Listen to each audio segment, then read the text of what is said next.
আসসালামু আলাইকুম। যেভাবে আপনারা VPN ইউজ করে আপনি ফেসবুক ইউজ করতে পারবেন। চলুন আমরা কোন VPNটা ইউজ করব সেটা আপনাকে জেনে দেওয়া যাক। প্রথমে আপনি চলে যাবেন প্লে স্টোরে। আমরা প্লে স্টোরে চলে যাচ্ছি।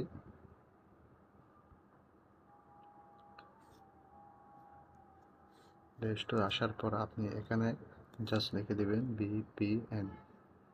VPN লিখে ক্লিক করবেন। VPN আসার পর আপনারা দেখবেন 1.1 WIRP সেফার ইন্টারনেট এই অ্যাপটি আপনি ইনস্টল করে নেবেন। যেহেতু আমার ইনস্টল করা আছে তাই আমি ওপেনে ক্লিক করতেছি।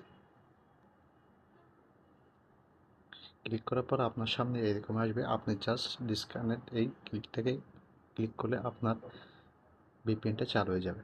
হ্যাঁ, আমার এই ভিপিএনটা চালু হয়ে গেছে। আশা করি আপনারা সবাই পারবেন। আল্লাহ হাফেজ। আসসালামু আলাইকুম।